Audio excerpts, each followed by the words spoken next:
that sound?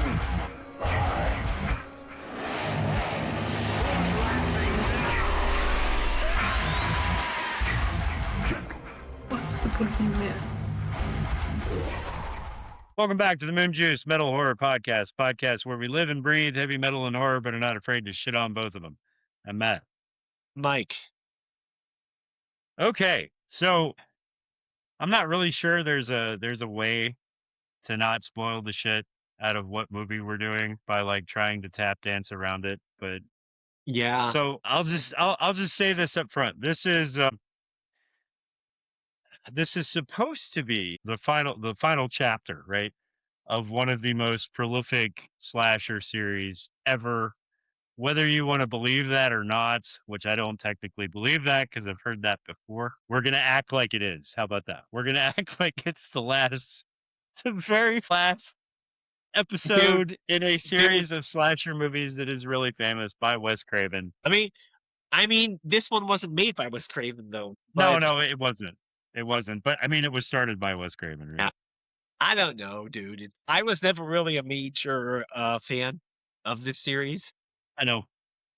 And God, I mean, it's really hard to describe this movie because it starts out good, but then we're already going there. Shit. What? Okay. No, it's okay. Like there's no way to tap dance around this, Mike. There's no way to tap dance around this. So you go ahead and say what you're going to say. I would love to tap dance around it, but it's just so in your face that it's impossible to tap dance around. Yeah, because I mean, yeah, we would have to act, Matt, like, oh, I like it here. Oh God, I'm sorry, I blew it now. Dude, you didn't blow it. It's okay. It's okay. Okay, so let me say this. So there are a few movies that if I'm having a bad day or if things are not going okay, and I'm sure a lot of horror fans do this because I see them say this all the time. So I know I'm not any different than anybody else.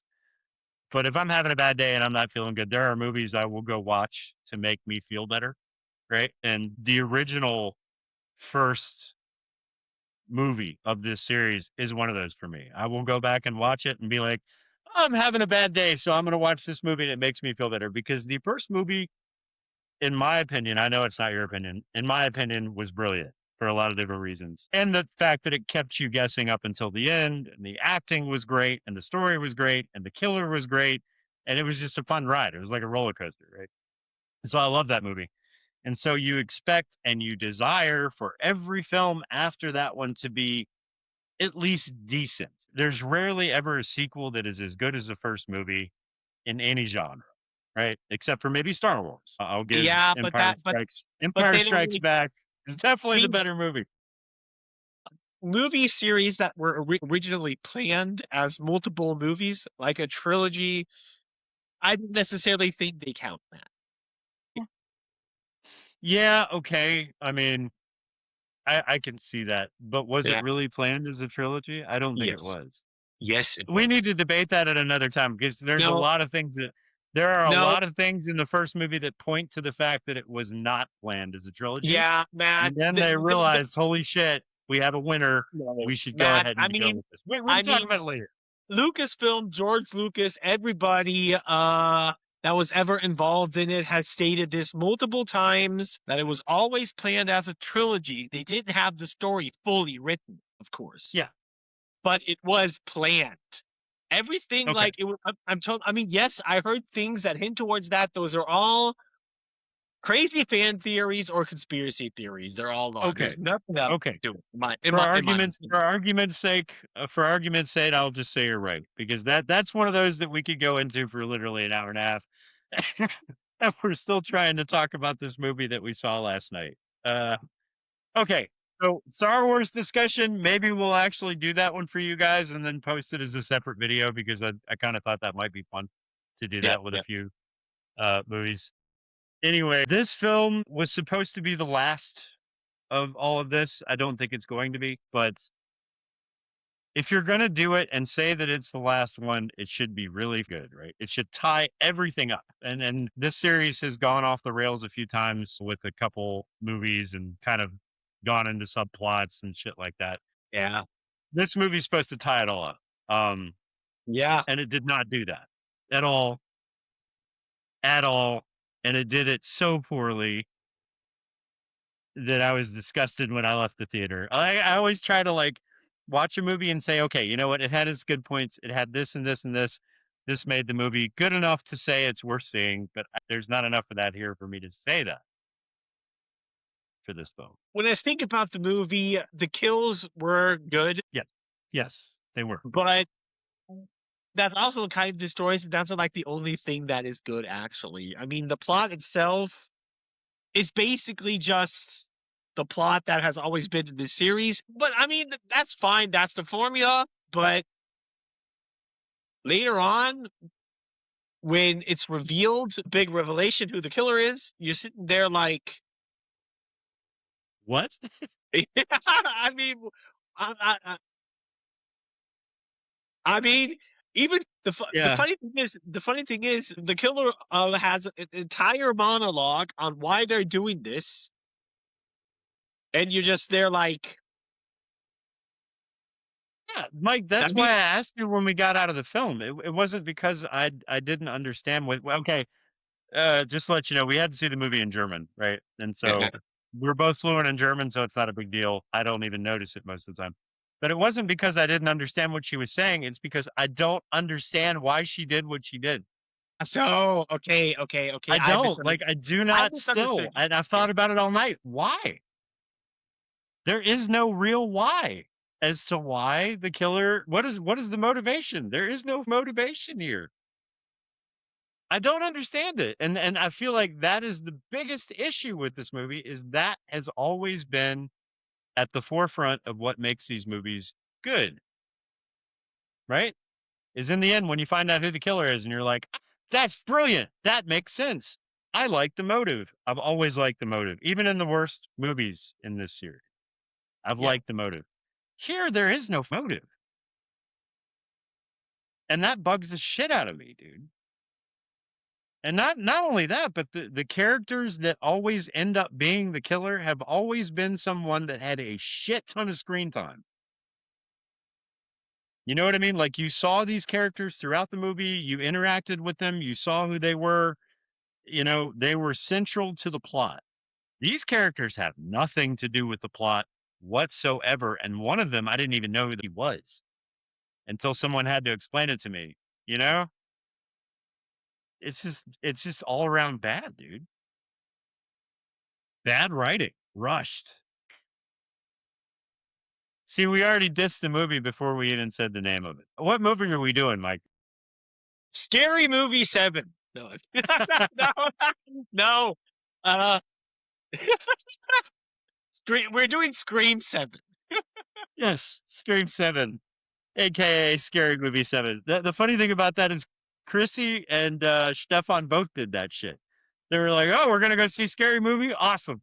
I've been waiting to see that. Chrissy was like, yeah, Scary Movie. I'm like, no, why does everybody do that? They like, those movies are so close in memory for everyone.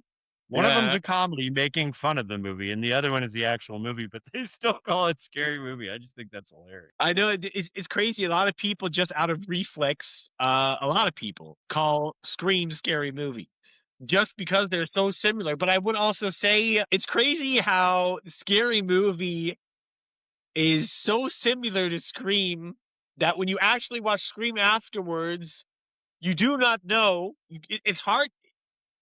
It's hard to tell which one is the parody. That's what. Yeah.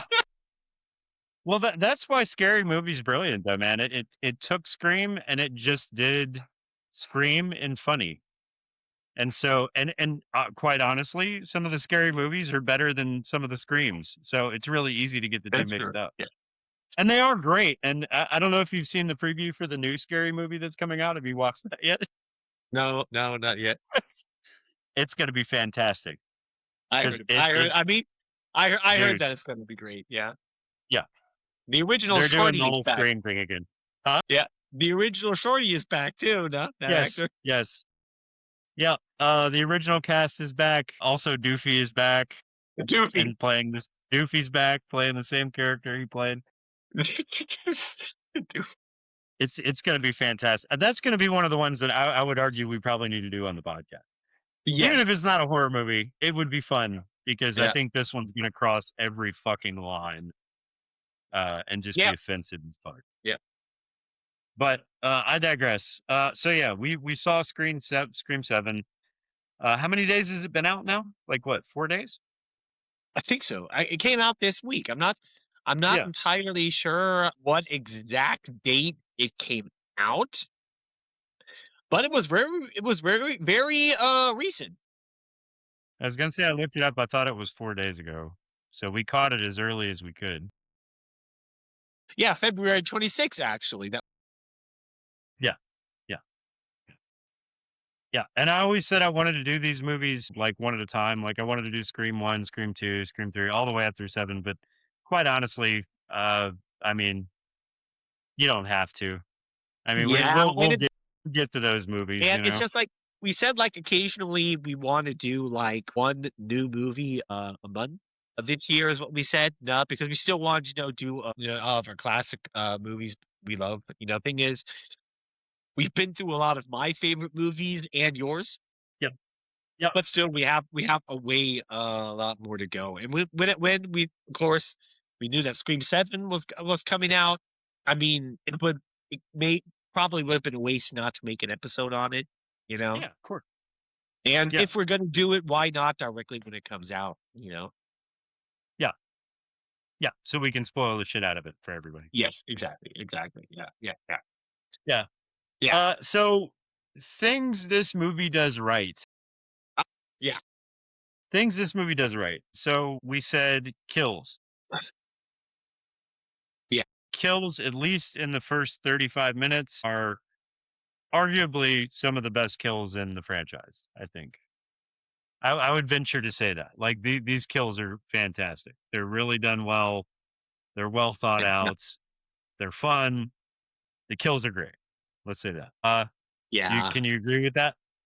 Yes, I do. I agree with that. Okay. The kills are definitely one thing that are great about it. And funny thing is, apparently, Matt, we're not the only ones that dislike this movie. Because No kidding. yeah, I mean, no kidding. Yeah. Crazy. I haven't looked into any ratings yet, but this is over the board everywhere being rated bad. Yes. It has a 34% on Rotten Tomatoes. Yes. Holy shit, dude. I mean, Movie critic is even worse.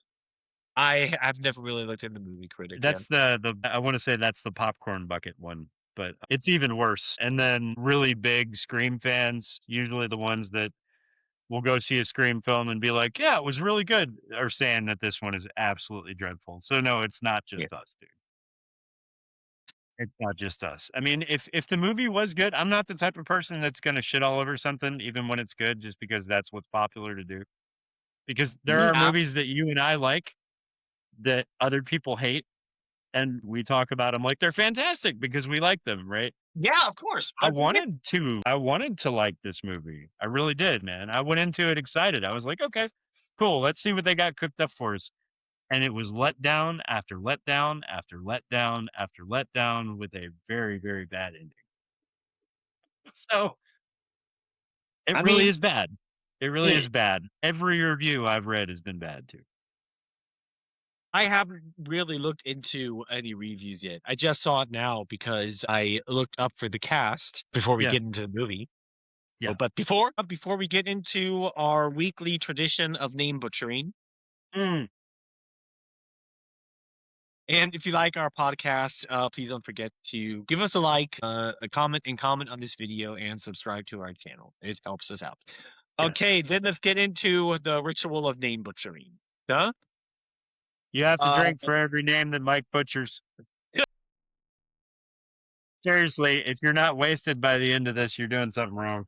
I don't know. Go ahead, Mike. The games aren't that bad these time. It looks like. We have, of course, Matthew Lillard playing Stu. Neve Campbell playing Sydney. It's crazy. I mean, she's already in her 50s and she's still hot. Yeah, she's a good looking lady, man. I thought the same thing.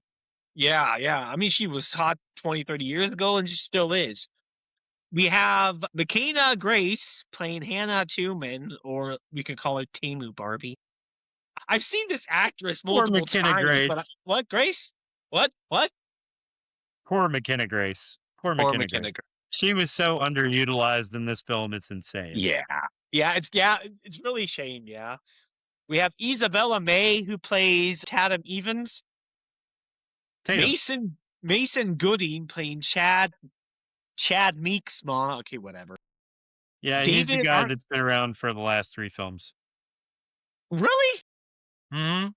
Ah, damn it. Have I not seen? Okay, I really haven't seen a lot of the Scream movies, apparently. Yeah. We have David Arquette playing Doofy. I'm never going to refer to this guy as Dewey. I'm calling him Doofy. Well, we'll go with Doofy, man. Doofy's cool. Okay, we have Asa German playing Lucas Bowden. Anna Camp playing Jessica Bowden. Courtney Cox playing Gail Weathers. Well, that woman has had so much fucking plastic surgery, she doesn't even look like herself anymore. no, she looks like she's a typical Hollywood celebrity that decided to, Jesus instead of looking like a 60-year-old woman, decided to look like a 25-year-old lizard. Typical Hollywood celebrity, I would say. Yeah. If you compare, look at Neve Campbell. She just got older. I Here's mean, Neve Campbell. yeah, she's still an attractive woman, and I think these two are around the same age. But it's just They are. like, it's just like, this is something I never understood about Hollywood actors. I mean, there's nothing wrong with getting old. You can't do anything about it. Right. I mean, there's nothing wrong with being 50 and looking like a 50-year-old. Right. It's something The only I issue, just, Mike, is it's that pressure in Hollywood. Like, and this woman, so I got to give her credit. So she's a beautiful woman. Courtney Cox was absolutely gorgeous. She is one of the people that no matter what she did and what she's been in, she has always been a good looking woman. And that goes for Scream as well.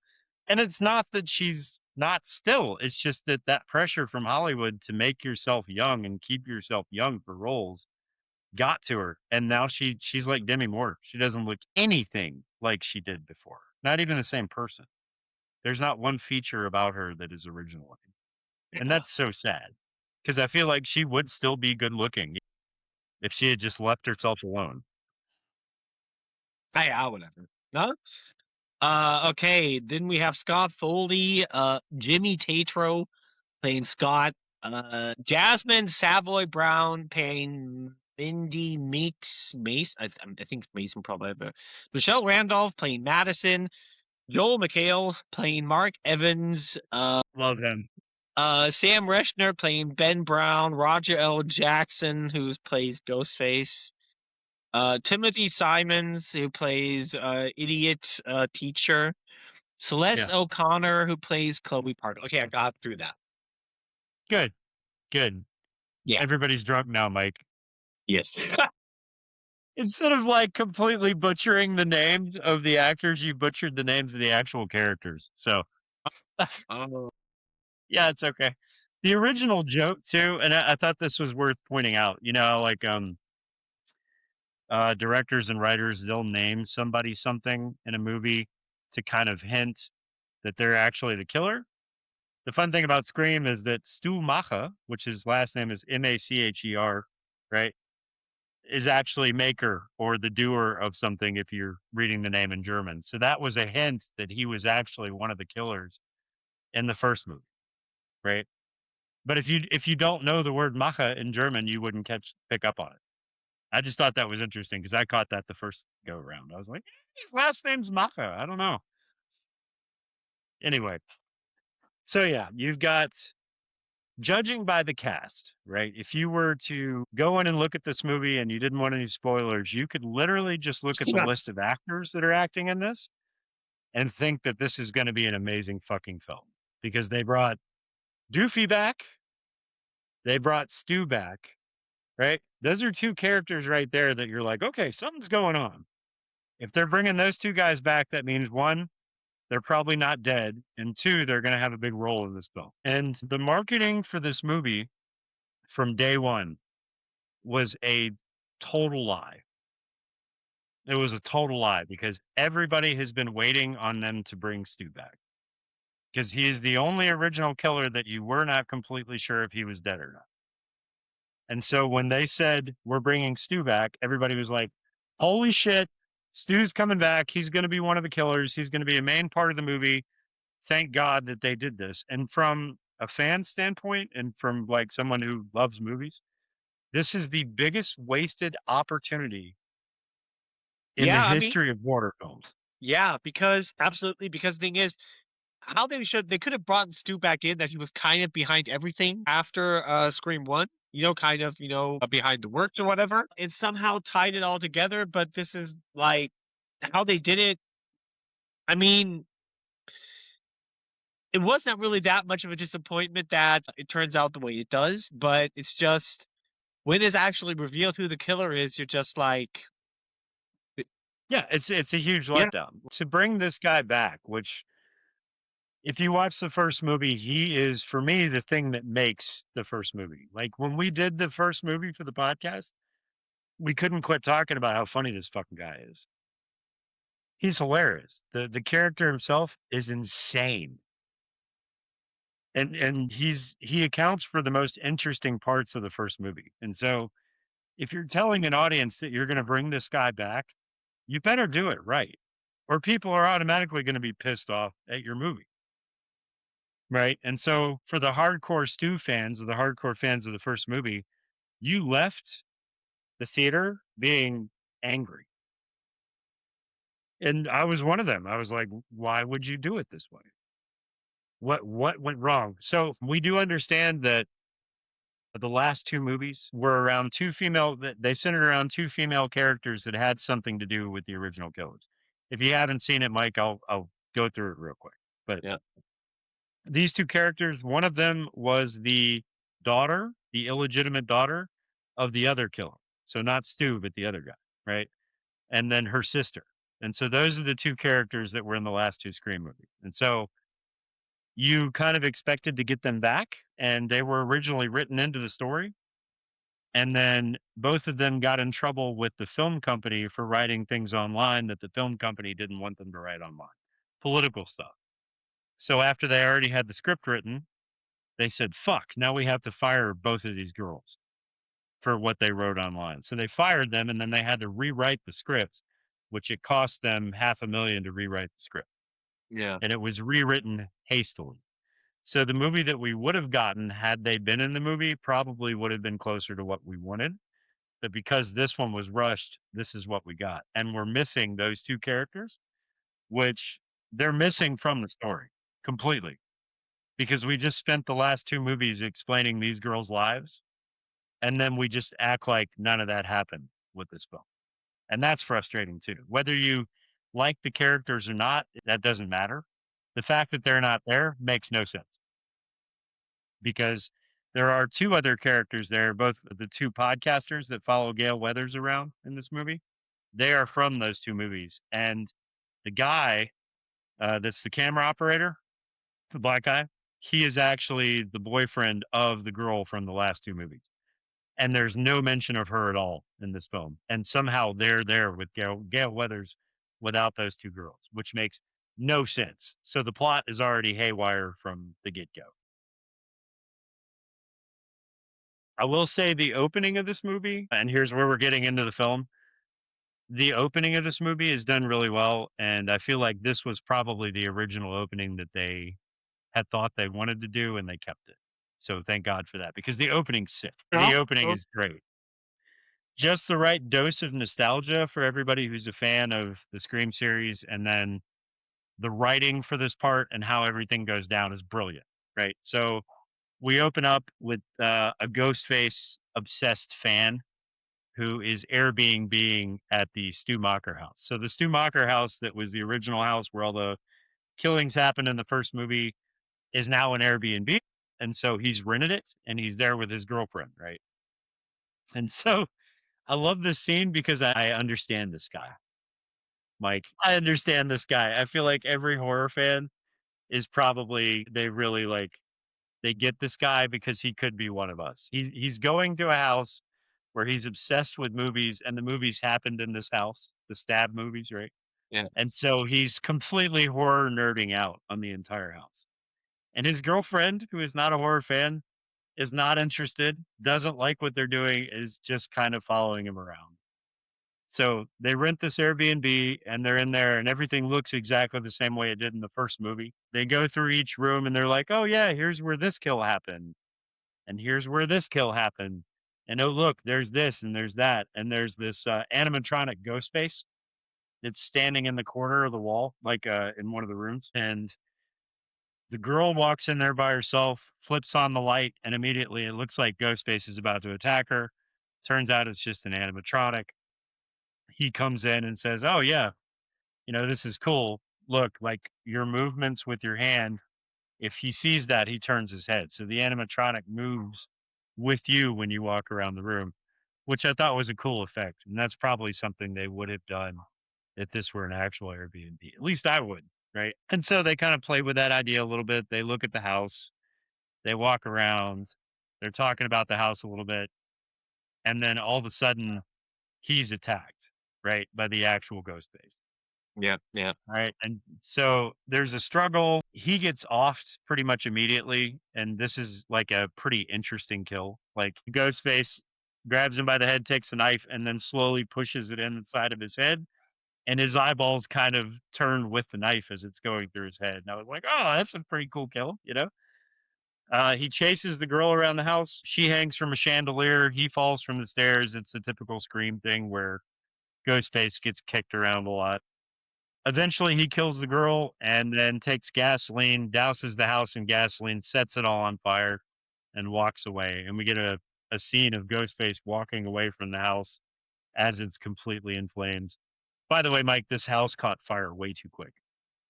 Did you notice? Yeah. Yeah.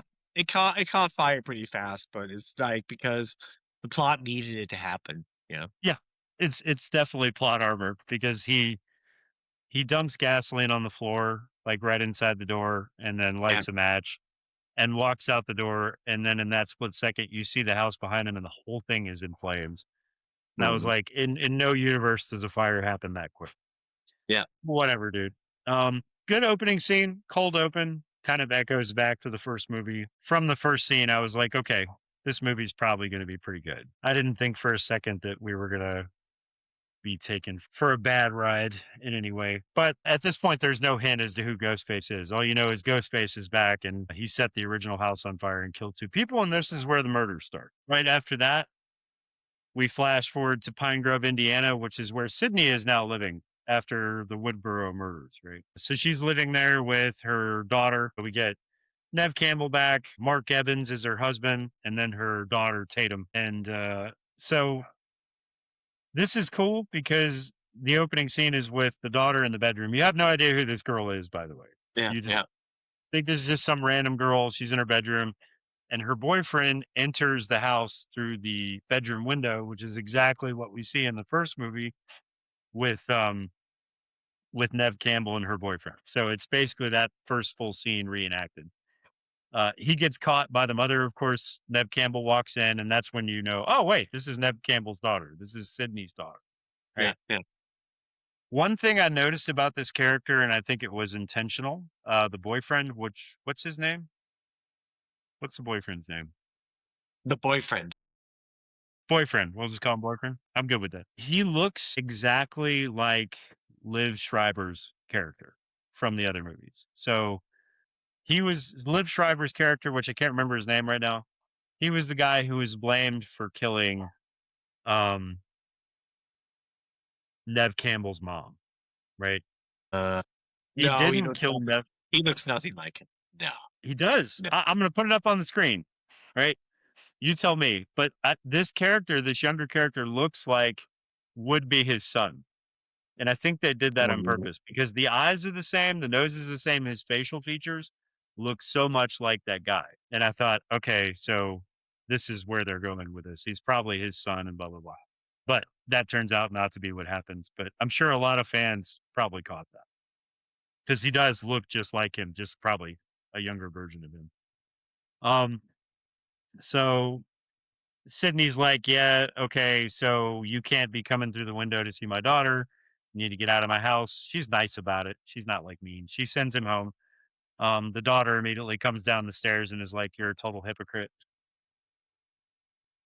Because you have to remember at this time, she's seen all of her mom's life story played out in Yeah. movies. So she knows this scene where her boyfriend used to come in through the window and stuff. So she follows her daughter upstairs and they have a short conversation. And she's like, you can't protect me forever. Uh, you know, I have to be able to live my life. Did those things in the movie actually happen that way? Because if they did, I'm not really doing anything different, blah, blah, blah. So there's some tension between the two characters. Obviously, Sydney is wanting to protect her family, which is why they moved way the hell out of here, away from Woodsboro. And she's And she worried about her. and she obviously has issues talking about what happened to about her teenage years in her previous past. She obviously has issues talking about it. What's understandable, but kind of bothers her daughter a little bit. Yeah, yeah. So Sydney's husband is Scott McHale, which he is a fucking fantastic comedian. Which it was interesting to Yeah. see him in this role as a cop because there's nothing funny about his role here. But I'm just happy they used him because I really like the actor. Mm. And he's having a discussion with Sydney. He's like, "Yeah, you can't protect her the rest of her life," and blah blah blah. He's seems like a good father figure. Like he's not a bad guy. Yeah.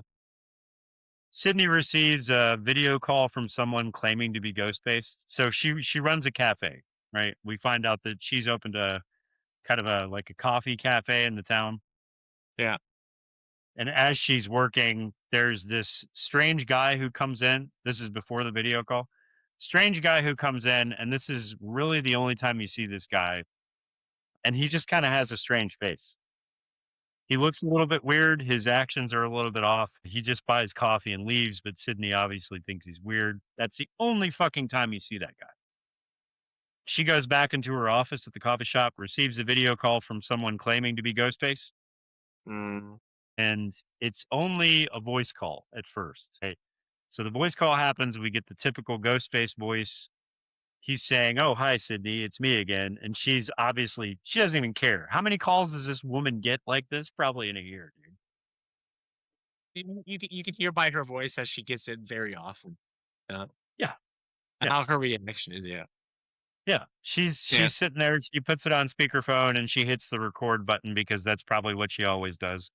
Yeah. And she records the voice call, what's going on. And she says, "Yeah, interesting. Okay. You're not really saying anything different than anybody else who ever calls me with this voice. So why don't you go ahead and finish up what you're saying?" The voice says, "This is the real thing this time. This is not a joke." And then she gets a call on her, what is it, her other cell phone? Yeah. Yeah. She has like two cell phones. So she gets a call from her other cell phone and it's a video call. And who do we get? Fucking Stu Macher, right? Yeah. I'll say Stu Macher, right? Yeah. Yeah. And it's his face. It's the actual character of Matthew Lillard. His face is all cut up like a TV fell on his face a long time ago. He's got scars everywhere. His hair's all fucked up. It is Matthew Lillard. So right now, everybody thinks, holy shit, he's alive. Stu is alive and he's back. So she takes the call very cautiously. She also realizes it's him, obviously. And then he points out the fact that he is actually in her town right now. So he says, "Well, that's funny because I'm in your town right now and I'm right outside of the theater where your daughter is about to have her play." Right. So the scene that we got before this is that Tatum is in kind of a school production play. Right. But she plays a dog in the play for whatever fucking reason. I don't know because she is probably the better actor than the girl that they have, McKenna Grace, I think. Right. Yeah. Yeah. Yeah. McKenna Grace is the one that's up on the wires. Right. Yeah. Yeah. Yeah. Okay, so the scene we got before this was there's a high school play that's going on. McKenna Grace's character is the one that is the main star of the play. She plays some type of fairy or something, and they have her on wires. kind of hanging up, flying back and forth through the scene as they're practicing it. And this is where we get the worst curmudgeon of a high school fucking theater teacher I have ever seen in my life. This guy is the biggest fucking ass. Yeah, I don't know. Yeah, acting like it's like these extreme arrogant, perfectionist who's acting like he's directing a Broadway musical, but it's a fucking. I mean, by the way, also it's just like if you look at the equipment this school has, it's like okay, I haven't been to a high school in the States, but do you really honestly tell me they have this equipment for theaters? Not even at a private school, Mike. Yeah, This is like Hollywood quality stuff. Yeah, it makes no sense. The teacher who is directing the play acts like he is producing a Hollywood film, like you said. And it's obviously just a stupid high school play. But when Sydney's daughter's character is playing the dog and she comes down the stairs, she trips and falls and they have to cut the scene. And he's like, cut. You guys are fucking it up. And then he says some really horrible shit to her, dude. He's like, I just don't think, I think that you're messing things up. And, you know, I thought that you were full of life. You know, you're Sidney Prescott's daughter. You should be something special. And you're just not living up to what I thought about you. And then walks away. And I'm like, I think in the theater, I looked at you and I was like, dude, it's a fucking high school play. yeah. And we both laughed about it. Like, there's no reason for this guy to be acting this way at all. He's the worst fucking teacher ever. And then he doesn't stop there. Like, he insults the rest of the actors too. Like, there's no way that I would have been on the high school theater team with this Yeah. guy directing anything. But we see McKenna Grace's character. She's swinging back and forth on these wires because she's supposed to play a fairy or whatever. And that's when we cut back forward to the scene where Sydney gets the call in the coffee shop. And so Stu tells her, I'm at the theater where your daughter is right now, and I'm going to go kill her, and then cuts the feed. So now Sydney thinks, fuck, Stu's back. I have to get to the theater because he's going to kill my daughter. Cut back to the theater. They're doing one last test on McKenna Grace's cables to get her up in the air, right? To see if everything works correctly. And it's her and one other guy. And so they're there trying to get the cables to work correctly. They get her up in the air on the cables, and then the lights in the theater cut. Everything goes dark, and she's just hanging there on these cables, like by herself. And she can't get down, and she's trying to get them off, and she can't get down. She calls to the guy that is supposed to be the cable operator, and he's not responding. So obviously we know Ghostface is here, right? Yeah. And then we get this great kill. Like, I love this scene. It's brilliant. Ghostface goes back and starts messing around with the cables to where the cables swing back and forth wildly across the stage with McKenna Grace's character attached to it. And she's just flailing. Like, she can't do shit. She's completely helpless. And she's just being tossed back and forth across the stage on these cables. Ghostface comes down. Of course, he's got the same knife he always has. And as she's swinging back and forth on the stage, he's slashing at her. And every time he slashes at her, he cuts an artery or he cuts some part of her body. And then finally, after all this blood has been spilled from her getting cut, he takes a knife and sticks it straight up in the air. And as she swings by, he cuts her from here all the way down and her guts spill out all over the stage. Right. And then she's just hanging there. And quite honestly, for a Scream film, this is a pretty gory kill. Yeah. Like, probably one of the goriest kills of any of the kills in the franchise. Yeah. Okay. Yeah. Maybe this is like the third scary movie I've seen. Yeah. What? I've only seen the first one. I've seen another one where the killer was Sydney's brother. I think that was Scream 3. Yeah. If I'm That's correct. Scream 3, yeah. Yeah, and now Scream 7. So I didn't see. Okay. I didn't see So, 2, 4, so you 5, missed and all the 6. other ones. Okay. There's as far as I know, I think from everyone I've seen, the only other kill that comes close to being this gory is probably Dewey's death in Scream 5. So his death, he gets stuck in the stomach and they pull the knife all the way up and blood spills out everywhere, but I don't think there were any guts. There's just a lot of blood And so that's probably the closest one to this one. But I think this is the first time we've actually seen like intestines thrown out all over the ground and it be Yeah, a yeah. really gory kill. So at this point, if you're watching this and you're a Scream fan, you're like, oh shit. Okay. So they are going all out with this film. And so if you're a horror fan who likes kills and stuff, you were energized from this. You're like, okay, this is going to be nasty as fuck.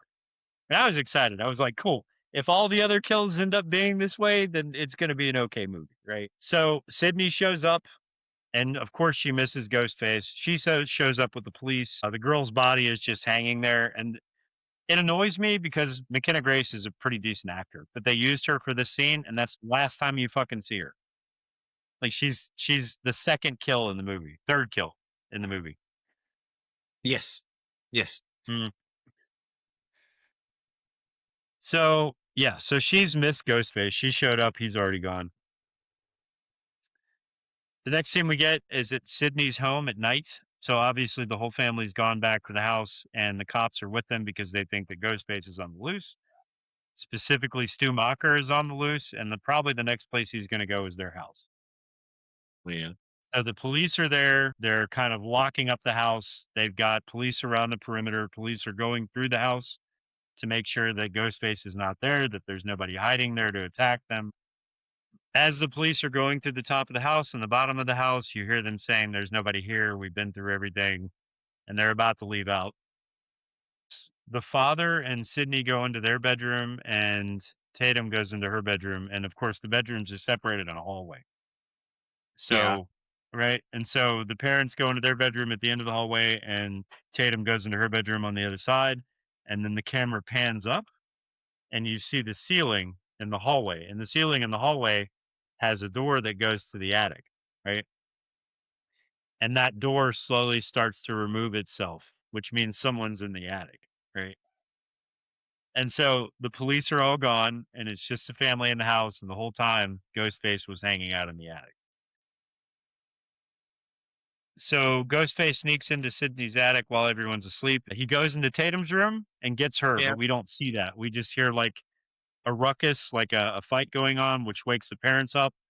They come out of their bedroom and come down the hallway to see Tatum kind of sidestepping out of her door slowly. So you see part of her, and then you see her completely, and she's got a knife to her neck, and Ghostface is right behind her with the knife. He's not saying anything. Like, this is not a very talkative Ghostface. But he's behind her, and he's got the knife, and Sydney walks up and says, hey, look, there's no reason for you to attack my daughter. There's no reason for you to take the family. You're here for me, and I know you're here for me. So drop the knife and step away from my daughter and come get me, right? Ghostface takes the knife away from the daughter's neck and kind of points it at Sydney, right? And is waving it around. And you can tell that this family has kind of had this planned in their head the whole time, to where if something like this happened, they knew what to do. So when Ghostface does that, the father goes, now. And Hannah, why do I keep calling her Hannah? Tatum pushes Ghostface towards the father, like gets behind him and pushes Ghostface towards the father. And the father just kicks him in the face as hard as he fucking can. So Ghostface is fucking down. Hannah runs off, and the father starts wrestling with Ghostface right there in the hallway, while Sydney runs back into the room, probably to grab a gun or something like that. And the father is not like, this guy is not a small guy. Like, this actor's a pretty big dude. He's like 6'4" and not scrawny or anything. Ghostface totally decimates this guy, dude. He throws him down a flight of stairs. The dad goes all the way down the stairs and hits his head at the bottom and is knocked completely out. So the father is now out of commission. Yeah. But this action would easily killed somebody, something like this. I mean, it's a horror movie, obviously, but yeah, I don't. It doesn't make sense. I don't get this whole scene because Ghostface. I'm not really sure what he was trying to do. If he was going after Sydney, then he probably should have done that. But he went after the daughter and then let her go. Yeah. So I'm not really sure what this guy's motives are. Anyway, there's a whole tussle between these guys. Sydney hustles Tatum to a safe room that they have in their house, which is something that Tatum obviously didn't know was there. So Sydney runs downstairs with Tatum and stuffs her inside this safe room, whether they lock the door. Tatum's like, what is this? She says, it's a safe room and now you're safe. He cannot get in here. The only problem here, Mike, is what fucking safe room has a back door in it that leads to the inner crawl space of the house, right? So that door that he wants to get into, he can't get into, but there's a door that is completely open to the rest of the house that leads back between the walls so that they can sneak out. There's no way that they would have tried to sneak out like this because it makes way too much fucking noise. And it's way too Ghostface, dangerous. Well, but the thing is, they have a panic room, more or less. Yeah. The cops are informed that somebody's on the loose. No? And the point is, it's stupid. stay in the fucking panic room. Yeah, I mean, the thing is, there's no way he's going to get in there. And it's just like, they decide to walk through the outer of the inner walls to get outside for reason. No, the mom says she wants to save their dad, more or less. Yeah. Right. Okay, what's understandable, but at this point, I mean, it's stupid. Yeah. It's dumb as hell. This is also where the movie starts to go down. Up until here, it's like, it's okay. It was pretty good, and I was never really a Scream fan. But this is the point where the movie just goes downhill. Okay. In my opinion, from this point on. I mean, we do get kind of a cool scene here, though. I like the fact that they're kind of going through the crawl space in the walls to get out to the front door. Right? Yeah, but there should have been a better explanation to why they're doing this. Yeah, I agree. Like, to say you're saving the dad, I can buy that excuse, but in that case, she should have gone alone. You know what I mean? Sydney should have gone alone to save the dad and left the daughter there. If the daughter is like the person she's trying to protect, then she should have left her in the safe room. But she gets her to come with her, and not only does she go with her, but she makes her go first. So Sydney pushes her out the back door and then through the crawl space, and then Sydney comes after her. I would not have sent her out first. That just doesn't make any sense. Nobody would have sent her out to begin with, but yeah. Yeah, I would have just stayed in the fucking safe room. I mean, yeah, the dad might get killed, but I mean, at least you're saving your daughter and yourself. You don't even know if he's dead. The dude fell down a whole flight of stairs, could have broke his fucking neck. Who knows? But we do get a cool scene of them going through the crawl space, and Ghostface notices and hears that they're going through the crawl space. So we get this whole montage of him stabbing the knife through the wall every time he hears them. And he almost like stabs him a few times. And he stabs the knife through the wall trying to stab him. And then finally, Sydney, who brought like an aluminum bat with her, sees the knife stick through the wall and then hits the knife a few times to where it bends, to where it gets stuck in the wall and Ghostface can't get it back out. So they're able to like pass by the knife. Ghostface goes and grabs a fire poker from the fireplace, which the fireplace is on. Did you notice that? It's not winter. It's not winter, but the fireplace is on. Anyway, he grabs a poker and starts stabbing that through the wall, trying to hit them. He's unsuccessful. He realizes that they've gone too far through the crawl space in the wall to get to him. So he gives up, right? And goes somewhere else. We don't know where he goes, but he kind of walks away from the wall. They get out of the wall and run out into the front yard and into the street, right?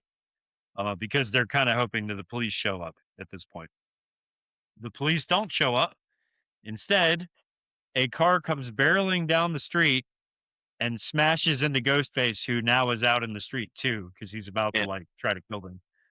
And just runs over Ghostface. And it's not like they just hit him with a car. They hit him and then roll over him. Then you hear his body snap a few times, right? So this dude is fucking dead. And of course, it's Gale Weathers and the two people from the last movie that are for some fucking reason here. Nobody knows why they're here, because they would have had to have come from New York. Like, if you didn't see the last two movies, you have no idea who these characters are. No Just idea. Gale Weathers, obviously. Yeah, it's Gale Weathers and these two people who are now podcasters for some reason. They don't explain that at all. But whatever.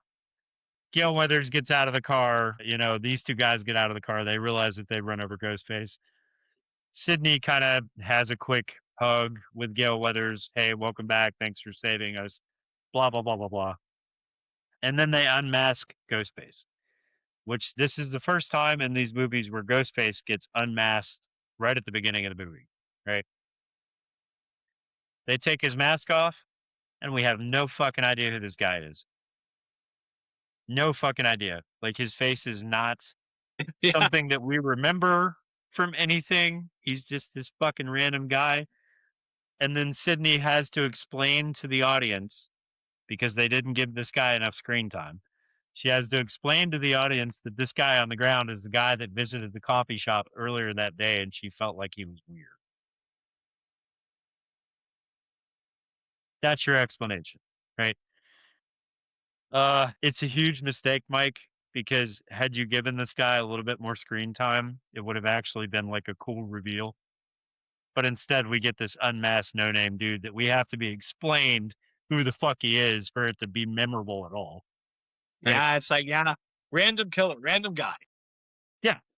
Not special. So we don't know what this guy's motivations are or why he's Ghostface. But the police are, of course, there. They run a quick records check, which this is the quickest records check I've ever seen in a movie. They're like, oh yeah, that's this guy. And he was in a mental institution that's right down the street from here. So that's where he came from. And so Gale Weathers and Sydney are like, okay, well, we know that Stu Macher is back and that this guy just tried to kill us. So there must be some connection there. So let's go check out the mental institution and see why this guy is trying to kill us. So next scene is the mental institution. They go to the mental institution and they show up and there's a guy there ready to greet them and walk them around. And he's like, yeah, okay, so this guy is now dead and he was a resident here. Do you want to see his room? They're like, yeah. So he takes him to the guy's room where he used to stay. Yeah. And the guy was obviously nuts, right? I mean, there's like paintings and drawings all over the walls, and this guy was obviously not mentally sound. But nothing in this room is associated with Ghostface. None of the drawings show Ghostface. None of the drawings show Sydney. It's just a bunch of crazy shit, right? Yeah. So Sydney's like talking to the guy who's showing the room. She's like, why would he dress as Ghostface and try to attack us? And the guy says, well, I mean, he wasn't right in his head. He was always saying crazy things that weren't related to each other. There's just no sense to it. And so Sydney says, well, I had this video of this guy who wrote me the other day and did a video call with me. Do you recognize him? And she shows him the picture of Stu. And the guy says, yeah, you're talking about John Doe, because they didn't know the guy's name. He says, that's John Doe because that's what we had to call him because we couldn't identify him. But he's been a resident here for the last 30 years. That's a little bit, I don't know. I mean, that's one of the things where you're like, they had the guy there for 30 years, but still he's just John Doe. Yeah. Yeah. Dude. Yeah, I agree. It makes no fucking sense. And there's no way that would happen because Stu's fingerprints are definitely in the FBI database. Right? I mean, his even if fingerprints are in the FBI database, his blood is in the FBI database, everything. He's a prolific serial killer. And you're telling me that, let alone the fact that his face looks exactly like the killer that everybody knows. Yeah. His DNA matches up, his fingerprints match. There's no way that he would have been here without them knowing who he is for the past 30 years. That is poor writing. Anyway, so the guy says, yeah, so this guy was here for 30 years and he was close friends with the guy that is now dead, the guy that attacked you, right? And of course, Sydney and Gale are like, of course he was. Of course he was. So now you think Stu basically talked this guy into attacking Sydney, right? Yeah, of course, yeah. And that is the last thing that you hear about that Ghostface. That's it. Like, you never hear anything else about him. It's like he never existed. Just that little plot point is all you get. So now they know, okay, Stu's on the loose. He influenced this guy to attack us. That's why he attacked us. He's now dead. But that means that Stu is now on the loose. Stu's still out there, right? And so, by the way, this is the last fucking time that you see this guy that led them through the nut house. So you never see him again. The only fucking time you see him. And that's important for later because that is a huge fucking mistake. We didn't even get the guy's name. Do you notice that? We didn't get his name. We saw him for like a few scenes and that was the end of it. You never see him again. Stupid as fuck. Anyway, yeah. I was not very happy with the film at this point at all because nothing was matching up. Like, and somehow I kind of figured like this thing with Stu is probably a red herring as well. Did you get that feeling? Like Yeah, a whatever's little bit. happening with Stu is probably also not real. Yeah. To be honest, yeah. Because the thing is, they went directly down with the, oh, yo, this is a deep fake. This is the AI. So I was like, okay. I mean, at that point, I was like, yeah, I kind of knew it wasn't really going to be Stu. Yeah, I mean, I when they did brought too. it back to the asylum, like, oh, yeah, John Doe, whatever. Like, okay, maybe it actually is him. But it's just like, okay, it's totally the zeitgeist now with, like doing AI shit in movies. But still, I'm like, I didn't think it was going to be that obvious. No, It was I don't know. blatantly obvious that it wasn't going to be him. I mean, they said at one point, well, it can't be Stu. And I remember this was after she got the first video call. She's like, it Yeah, can't be Stu because he's dead and there was a body and it's been buried. Like it's yeah. thoroughly verified that Stu was dead. So their next thing is, of course, we're like you said, in the age of AI. So she's like, it was obviously AI. Can't be him, right?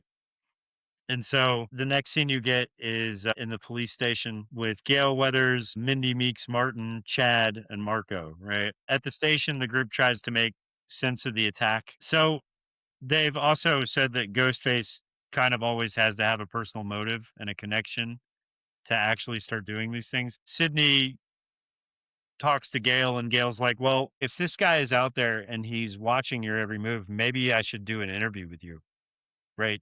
And we should televise it live so that he sees it and calls in. Because if he calls in, we can triangulate the call and figure out where he is, right? Yeah. And so that's what they do. Finally, Gail Weathers gets her interview with Sydney, which she's been trying to do for the last like fucking 6 movies, right? She's been trying to get an interview. So Sydney says, yeah, let's do an interview on live TV and we'll see if he calls in. Because if he calls in, then we can triangulate the call, figure out where he is. So they start having the interview and they do it at the local station and they do it live to where it's televised. So Gail is talking to Sydney about the murders and about Stu Macher and how he's back and how they want him to call in and he's not calling in. So then they start insulting him. Like Gail says, well, maybe he's just a total bitch. Maybe he's just a little bitch, and that's why he won't call you while we're on the air, hoping to like egg him into calling, but he doesn't call. And Sydney gets really uncomfortable with the conversation because they start talking about Doofy. Children. Yeah. Yeah. And her kids and stuff. And she doesn't want to talk about her kids live, obviously, because she's She a understands. parent. And if that kind of thing. So she Yeah. walks away from the interview, right? And they have to cut tape because she walks away from the interview. Of course, when they cut tape, Stu calls, right? So the cameras are not filming now. Stu is calling and he says, it's another video of him. And we get a actually pretty decent performance from the character. Yeah. Like he's fucking nuts, just like he was in the first movie. And he kind of insults him a little bit. And then he's like, by the way, I'm outside of the bar where your daughter is right now. So I'm going to go pay her a little visit, and then cuts feet. And this is where the movie for me, Mike, goes off the fucking rails. I do not like this shit at all because the first thing Sydney does, did you notice this shit? She runs outside, realizes she doesn't have her car keys to her car, right? First time, yeah. And instead of running back inside where there are 5 other people with cars and asking for someone's car keys or asking to be driven to this bar, she decides to run to the bar. And this this TV station where she is obviously out in the middle of nowhere. It's nowhere near the fucking city. Nowhere near the city. She could have run inside and been like, give me your car or give me a ride. I need to get to this bar. No, she's going to run 20 miles on foot to where her daughter is. Makes absolutely no fucking sense whatsoever. And this is where I was like, okay, mistake one, poor writing. I mean, What the fuck? For me, it was long before that, dude. For me, I mean, because this is like we're already past. For me, it was after the first half an hour where it was like the point where I still liked the movie was up until where what's her name, McKean Gracie, whatever. Nah, McKenna Grace, yeah. McKenna Gracie, exactly. Until her death. That's like the point where I thought the movie. After that, for me, everything just went down. Okay. Yeah. I guess I had a little bit more hope. I just hoped that they would do something with the stew thing, right? Yeah. But they Yeah, didn't at all. I mean, that kind of, if they would have done something with the stew thing, you would have maybe at the end be like, yeah, okay, cool. Like there were like things between after 30 minutes and the end I didn't like. But the end kind of brought it out a little bit where like, yeah, okay, cool. I like the way the story was ended. But nah. Yeah. I mean, it was, I don't know, dude. At this point in the film, after that part for me, I was like, okay, so now I'm just watching this thing for the kills and I can't care about the story anymore because the story is just stupid. Right. Anyway, so Sydney's daughter and all of her friends are at this bar. The bar's closed down, but they've kind of gone into the bar and they're just drinking and hanging out and talking. Meanwhile, at home, and this is another thing that makes no fucking sense to me because they go into this bar for a minute and they establish the fact that these kids are hanging out there. And then it cuts back to the home, Sydney's home, where the father is, the police officer father. Ghostface attacks him, and for all we know, kills him because he stabs him multiple times, wraps him up in plastic, and that's that whole scene. It makes no sense.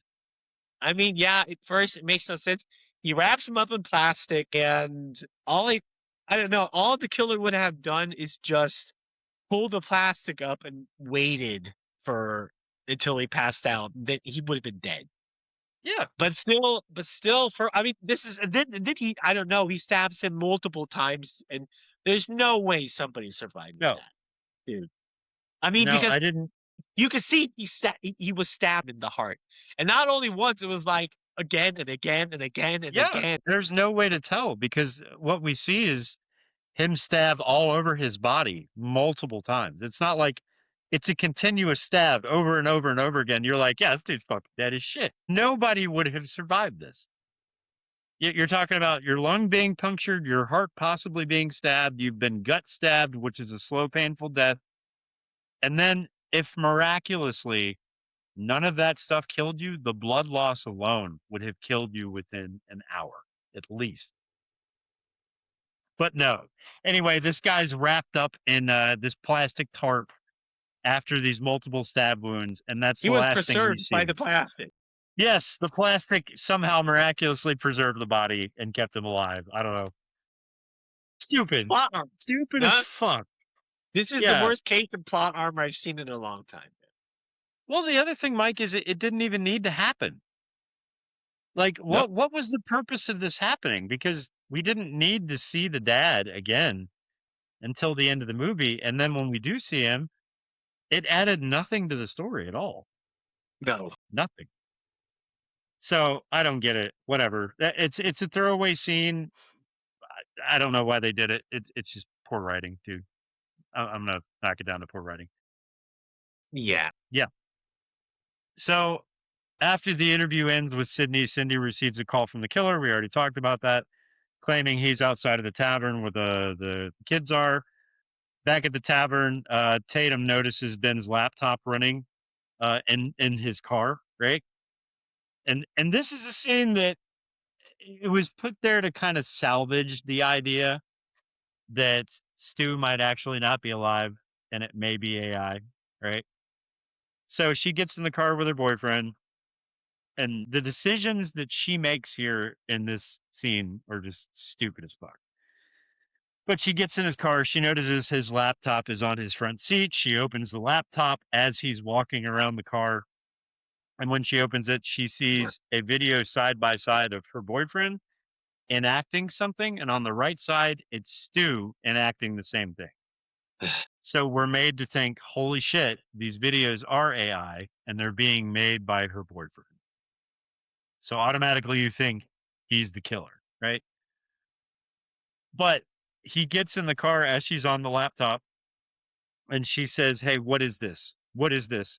And he's like, "Oh, I was just doing that to see if it's possible to make an AI video of Stu so that we know if it's AI or not."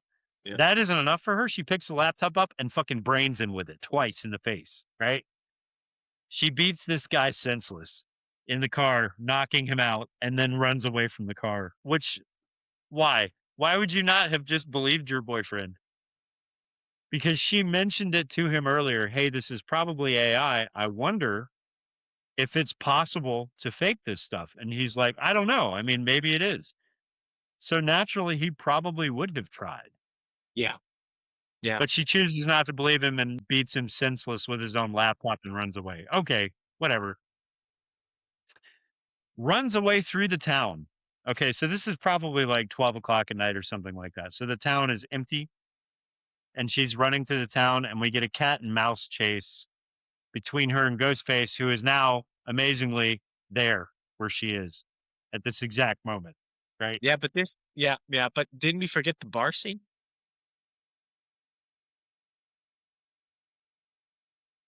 I think, am I remembering it wrong? Because I thought maybe that No. was going on at the same time that she was running away because they didn't seem very scared when they were in the car.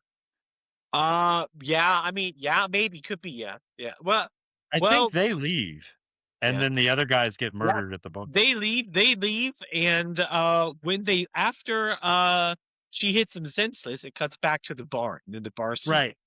Right. After Okay. the bar Okay. scene, it cuts back to the cat and mouse chase between Yeah. Ghostface number one and Tatum. Yeah. Yeah. Okay. Okay. So after she brains him, she jumps out of the car and we come back to the bar, like you said, right? Yeah. And in the bar, basically, this is just poorly written, poorly acted, poorly done. Basically, everybody in the bar gets slaughtered. Everybody's dead. There is one cool kill here. So I do need to add the two podcasters that are here from New York that came from the other two movies. They're also stabbed here, but they don't die. Like it's all superficial wounds for those two guys.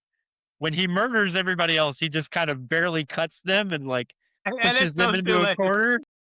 Yeah, like, I need you guys to stay alive for the plot, so I'm just going to cut you a little bit and push you over here. But everybody else, he savagely murders. Like, he kills the one girl, the one black girl with the two things on her head. When I saw her, Mike, immediately I was like, well, she's obviously not the killer. No, drumsticks is Because not the she's killer. got these two fucking afro puffs that are like this big. There's no way you're hiding that under the costume. So I was like, she's not it, you know? She dies very unceremoniously. I think she gets thrown into a stack of bottles and then like glass bottles on the bar and a shard of glass sticks in her neck and she's dead all of a sudden, whatever. So we have somebody getting stabbed in the neck with a shard of glass that dies immediately, whereas the father gets stabbed like 20 times and is still alive by the end of the movie, whatever. Anyway, so the only guy that's left in this bar that he has yet to kill is creepy guy, because that's what everybody's been calling him this whole time because he seems very creepy. So you automatically think he could possibly also be the killer. But Ghostface gets him cornered and kind of does a Michael Myers on this guy. So Michael Myers is known for having like superhuman strength and being able to pick people up with one hand and, like have a superhero type of strength. Ghostface picks this guy up by the head, which, by the way, this is not a small guy, right? And when you finally know who the two Ghostface people are at the end of the movie, neither of these characters would have been able to do this. But he picks him up by his head above himself and then spikes his head on the top of this beer tap that's at the bar. It's like a beer tap with a big metal point on it. And it's a cool kill. It's a really cool kill. Probably my favorite one of the movie. I was laughing in the theater, but Yeah. He impales his head on it and leaves him laying there on the beer tap, and the guy's mouth opens and the beer comes pouring out of his mouth because the tap is in his neck. I just think it's fucking hilarious. It's a good kill.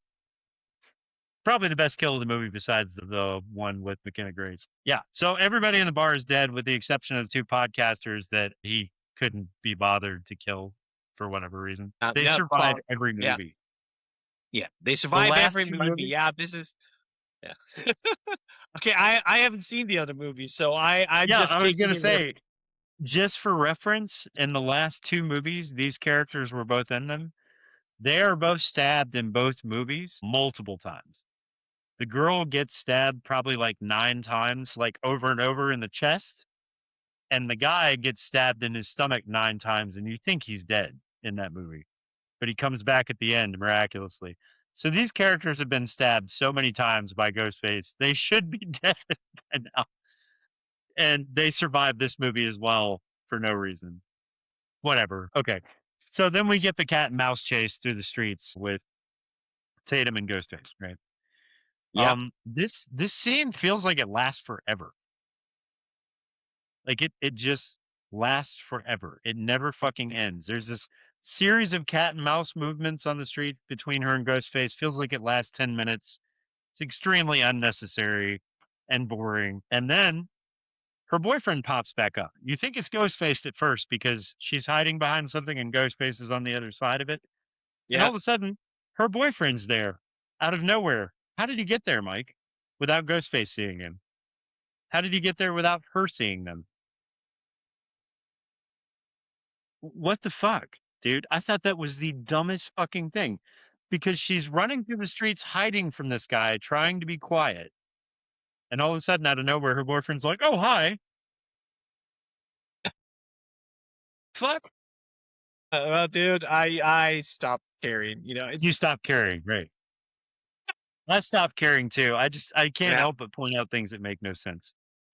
yeah. Well, yeah. Anyway, he's there for a second, and you think he's obviously there to make you think that he's Ghostface because it's really Yeah. easy to take this costume off, right? He's there. He's like, "Oh, I'm fine. You didn't hurt me that bad. We got to get you out of here." And she's He's really cautious, of course, because she still thinks he might be Ghostface. Yeah. And then yeah. Ghostface comes up behind him and stabs him in the back multiple times. So now he's dead too. Unceremoniously killed, dude. If we didn't have to do this movie for the podcast at this point, I think I would have just walked out. That's where I was at this point. Yeah, well, it was worse. It was worse. It wasn't that. I wouldn't say that this would have caused me to walk out. It's just one reason why I dislike this is for one, the same reason you does not make much sense, but also for a lot of things in this movie are put in just to create parallels to the first one. I mean, even the girlfriend of one of our friends said this. Oh, she liked the parallels to the first one. It's like, well, okay, matter of taste, but my specific thing was specifically literally the only reason they put it in. In the context of this specific plot itself, it made no sense. It's just there to resemble the first movie. Right. Yeah? And this is supposed to resemble like the scene where Neve Campbell comes running down the stairs and her boyfriend pops up because he's alive again. Yeah. Shortly before it's revealed that, Neve Campbell, Sydney, that her boyfriend is actually one of the killers. This is supposed to set up, and then this is just a shock moment. That's what his death is. Yeah. I don't It's know. poorly, dumb. poorly, Yeah. poorly done. Yeah, I mean, you're just kind of drawing from nostalgia at that point, but you're also missing out. I would on the- say that is basically what this entire movie is. It's just nostalgia for the first film. That's all it is. But it's not done correctly. You know what I mean? Like if you were trying to draw nostalgia from the first film, you would at least try to make it coherent, but it's not coherent at all. This happens. Oh, and this happens. Yeah, and by the way, this happens, but you're not stringing anything together at all. No. This is literally just this event happens, then this event happens, then this event happens, up until the end. Yeah. And that's what we get, right? And I don't know, like it just continues this way through the rest of the film. Yeah. Anyway, I so mean, we're almost at the end anyway. yeah, I know. Tatum is now running through the streets away from Ghostface because he just killed her boyfriend. She runs into her mom's coffee house because she has the fucking code to get in. So it's the one place on the street she can get into. Of course, this had to happen right next to the coffee shop, right? It's just conveniently right where they are. So she goes in the coffee house and calls her mom on her phone. She tells Sydney that Ghostface is there and she's after her, but she's in the coffee house. Sydney tells Tatum how to secure herself, lock the office door, and open the safe inside of the office to get a gun, right? Because Sydney keeps a gun in her safe. Tatum is able to barricade herself in the room, open the safe, get the gun out. She doesn't know how to use the gun. So Sydney says, hey, put your earbuds in so I can talk to you and walk you through how to use this gun. She puts her earbuds in. Her mom walks her through how to take the safety off of the gun, how to get it ready to fire, and everything's fine. So there are cameras that are inside her coffee house that Sydney has access to being able to see. So she can see through the cameras where Tatum is, and she can see where Ghostface is. And she says, okay, he's on the outside of the wall. So where he's standing right now should be right where the calendar is on my wall. So fire 5 shots into the calendar and you should hit him. So when Tatum is about to do that, of course, Ghostface moves around the corner a little bit. And she says, okay, he's moved. Don't shoot there. Now he's in front of this. So on this part of my wall, shoot 5 times and you'll hit him. So Tatum does that. She fires 5 shots into the wall and hits Ghostface, knocks him flat. We know from the last 2 movies that Ghostface likes to wear a bulletproof vest sometimes. So we don't see any blood here. So automatically I was thinking, yeah, he's wearing a vest just like he was in the last 2 movies. So Sydney says, he's on the ground. You hit him, get out the door immediately and shoot him in the head. You have to shoot him in the head. This has been a central theme since the first movie. To make sure someone's dead, you have to shoot them in the head. So she opens the door. Ghostface is laying there. She points the gun at his head and is about to shoot. Ghostface, of course, wakes up, takes the gun out of her hand, throws her on the floor, and she throws her on the floor right in front of the door of the coffee shop. So she's actually able to get up and escape. So she gets up, turns around, and there's another Ghostface standing right in front of her.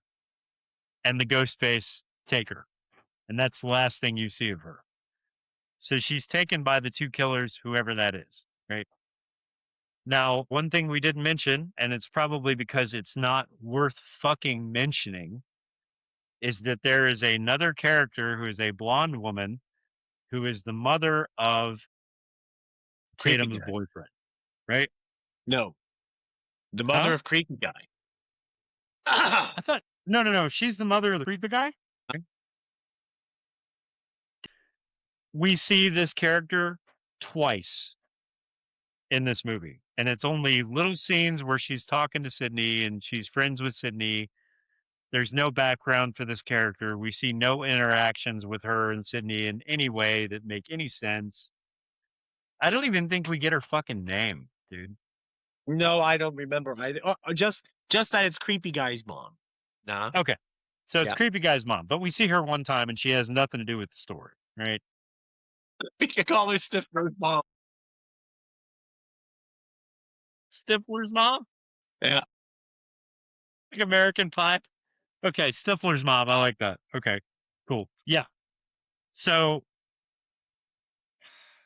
Ghostface has taken her away, the daughter away. Meanwhile, Sydney watches TV news and the killer taunts her with deep fake faces. This is back at her house, right? So the mom is back at the house because she think Stu does another video with her and says, meet me back at your house, just you alone, or something like that, Yeah. because that's where they have her. And he says, I'm not going to kill her yet. I'm going to kill her when you're here to see her get killed in front of you. And this is where the movie just, like I said, it already went off the rails, but now it really goes off the rails because she goes back to the house. All of the TVs in the house are on, and they're all faces of people from her past that are standing there talking to her, right? So the killer had time to make this full fucking montage that's AI deep fakes of everyone in her life that has died. So this is where we get Doofy again, right? And Doofy is standing there talking to her, and he says, "I'm dead because of you. I died for you. It's your fault." The face changes, and it's another AI deep fake of her brother who was in Scream 3. And he's like, "Yeah, I'm dead because of you as well." And it's just all these characters that they unceremoniously brought back up so they could tell her that they're all dead because of her, right? Stupid as fuck, has no place in the movie. If you were going to tease the fact that you were going to bring David Arquette back to play Dewey again, you shouldn't have done that, because this is not fitting of being able to say that he's in the movie, right? Total disappointment.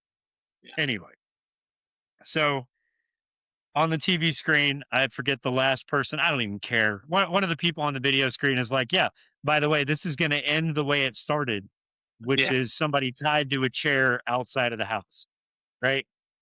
Which is stupid, because Sydney's character in the first movie did not witness this, right? Ghostface is like, "Yeah, so we're going to end this by it ending where it began, where we have somebody tied up outside in a chair." I'm sure Sydney was like, "What? I don't know what you're talking about," because she wasn't around for that scene. So that's stupid. So yeah, this is the part where I don't know, dude. Like, what's the best way to explain this to everybody to where it makes even a little bit of sense? Like, I mean, Sydney steps outside and her daughter is tied to a chair by one ghost face at first, right? yeah, then it's, yeah.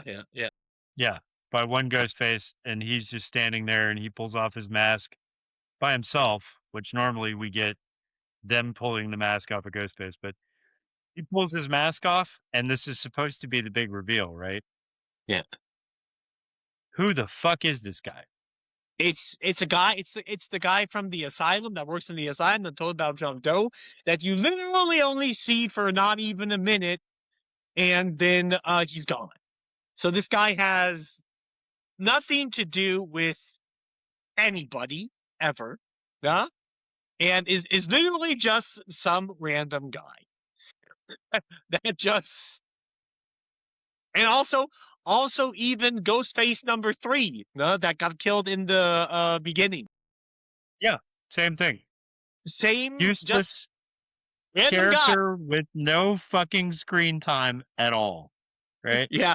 And I remember when this happened too. Like, I had all these things running through my head about, okay, how are they going to tie this together, and who are the killers going to be? Because if they did one thing good in this movie, it's that there was no fucking way that you were going to guess who the killer was. Period. Yeah. It's random. It's random. totally random. Yeah. So yeah, and I think even Sydney's like, what? Why would you? Yeah, she's like, "Why would you want to do this?" She even says, she's like, "Why would you want to do this?" And he's like, "Well, it's not specifically my motives. I had someone else talk me into it." And he goes, "Isn't that right, Stu?" He's like, "Isn't that right, Stu?" And the gate opens behind him, and there's another ghost face that walks in, and you're like, "Holy shit, that's Stu," right? It should have been. No, it's not fucking Stu.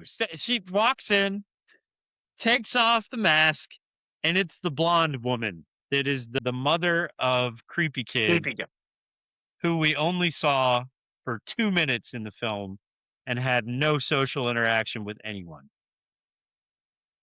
And then we get the motive, which the motive, Mike, even now, after seeing it yesterday, I do not completely understand her motive at all. I am clueless. Can you make any sense of this? Because I still can't. Well, the motive is entirely, the motive is stupid. The woman was abused by her ex-husband, and she was inspired by the book that Sydney wrote, and Sydney became her idol. She idealized her. Right. And after she killed her husband, and I think moved to this area and actually met Sydney, she was disappointed that Sydney was not this strong, empowered woman she thought, and then after that reason, just decided to slaughter everybody Yes. Sydney cared about. And Yes. And the other two guys were like, "Yeah, why the fuck not?" I mean, that is The other guy, we kind of get like a quick thing about him. Sydney asks again, okay, so why did you do this with her? And he's like, oh, well, an AI technician in the world of AI, and she found me and wanted to do these deep fakes, so I decided to do it with her. What? What? So you just decided to ruin your life by going on a murder spree because this woman convinced you that you should because you're an AI technician? What? Like it? No. Dude, there to this point at the end when you are supposed to understand the motive in every Scream movie and go, that's cool. Okay, yeah, I get it. You're like, everybody in the theater is like, what? This was the biggest letdown.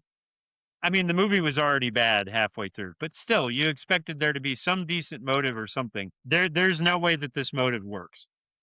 It does not work at all. Either of them. And you gave both actors no screen time at all.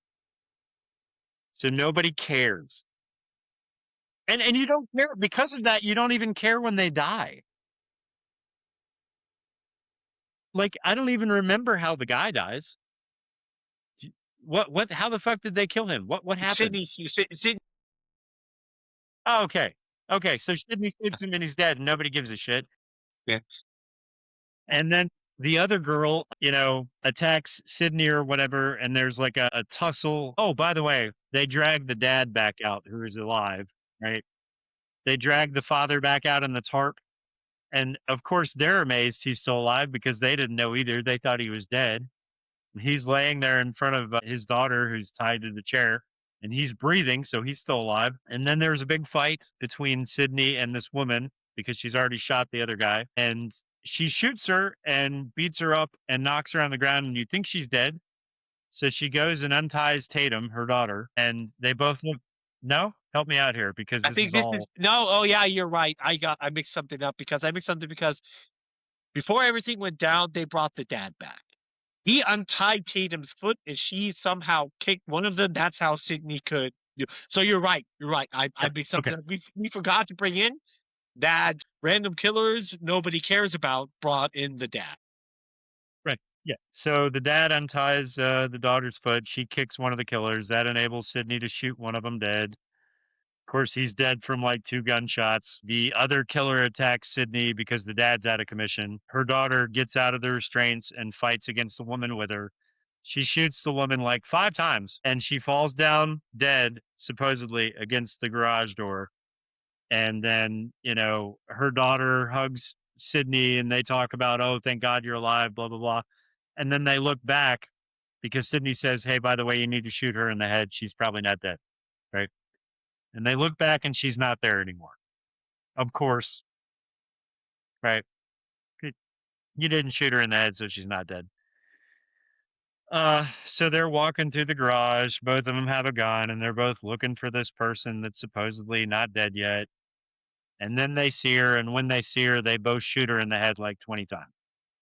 Yeah. Right. Well, I mean, that's what they do. They literally fire like the rest of their clips into her head while she's standing up and she's dead. And that's the end of the movie. It keeps going on. They bring the dad to the ambulance and he's being dropped to the hospital. Yeah. Gail comes back, has a short discussion with Sydney. Then Sydney goes and explains to her daughter again why she named her Tatum. They hug, and then I think that is then the end. Yeah. That's her part you forgot. What is not really that big of a deal. Yeah, it's not really important. I mean, I think the only thing we got out of that was the daughter's named Tatum after the girl who died in the first movie, who was obviously one of the most interesting characters, I think. Yeah. And that Sydney saw her as a very strong person, and that's why she named her daughter Tatum or whatever. I don't know. I cease to care at this point. I cease to care. It was a total letdown. an absolute disappointment of a movie, poorly written. The killers were not anyone you would have expected because they got no screen time whatsoever. Sydney is a pretty boring character in this movie. Joe McHale, who is normally a really funny fucking guy, and I was happy to see as a father, really got no screen time either. I just really don't know what to say other than maybe stop making screen movies now. Yeah. I mean, if this is supposed to be the end, okay. This movie is just, it's bad. I would It's say bad. in Yeah. general, it's bad. It's It's bad. really bad. I don't even really know how I would score or rate this or anything. I have no idea. The only positive thing I can say about it is the kills are cool. The kills are good, definitely. But The kills if are good, yeah. everything else, I mean, if I don't know, if it's only the kills about a movie that are good, it's like, No. No. I mean that's why I like Terrifier. I think those movies are okay, but there's not much of a story there. You're really only watching that for the kills, right? And so this movie, the kills were not that good to where that's the only reason to watch it. I'll say that. yeah. They're not so good that that is the only reason why you would watch it. But really, that is probably the only reason why you would watch this movie. And the kills are just not that good. I don't. It's obviously a cash grab Yeah. because there's no continuity with the last two movies whatsoever. The advertising for this movie, trying to tell you what it was and why you should go see it, none of that comes to fruition. Total Stu's lie. not actually there. Stu is dead. Dewey is dead. Like none of the things that were promised were used. And there's so many better ways that they could have gone about this, and they just didn't. And I don't know why. Disappointment. I'd say if you want to see this movie, okay, see it, but maybe just watch a kill reel or something on YouTube when it comes out. Save Yeah. yourself some time. Yeah, that would be Save the yourself most. some time. Yeah. I mean, Yeah. I would definitely not spend money on it. There's not really anything enjoyable about it. No. And I mean, the thing, I know what I would score this because I gave the first movie a 9 on this podcast. I'm going to give this like a 1. yeah, I would be around that too. I would give it a Yeah. 1. Yeah. A 1. I'd say also probably here's the thing about Scream coming from a Scream fan. I have seen all the movies so far, and I can honestly say some of the movies may have been a little bit lackluster and not as good, right? But there's never been a bad Scream film, in my opinion. There has not been a bad Scream film. This is the first bad Scream film. Let's put it that way. This is the first bad Scream film, Yeah. in my opinion, as someone who's a fan. And with that, dude, I hope I kind of hope there is something that comes after this to leave this franchise in the right spot because this is not the way to leave it. But at the same time, I also don't want them to make another movie. Because it's probably going to be bad. Yeah.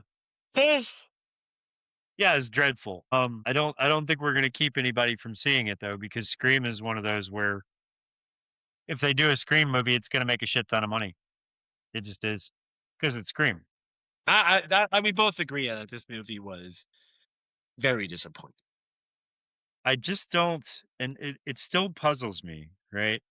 Uh why it was greenlit to go this way when you had the original actor, Matthew Lillard, who played Stu, willing to come back and do this movie. And he's also passionate about Scream. Like he loves Scream. Yeah. He wanted this to be like a big, let's go out big kind of movie where he came back as his actual self and did something. Why they didn't do that, I don't understand why. It blows my mind why they didn't take that opportunity and do something good with it. Like that is a huge mistake. Why? There's got to be a reason for that. I'm hoping it comes out afterwards that maybe he wanted too much money to do like all that screen time and that's why they didn't do it or something because there's got to be a good reason, right? No, dude. It's this entire thing is Tragically bad, yes. Okay. we'll just leave it at that. If you're a Scream fan and you have to see it, okay, go see it. Do not expect anything along the lines of any of the other movies that came out at all. Like, they could have given this back to Wes Craven and let him finish it out, and maybe it would have been a good film, but he had nothing to do with this. Anyway, yeah. So I guess that's it. Is there anything else you want to say about this fucking No, turd? not really. I think we've said pretty much everything about it. Yeah. Okay. All right.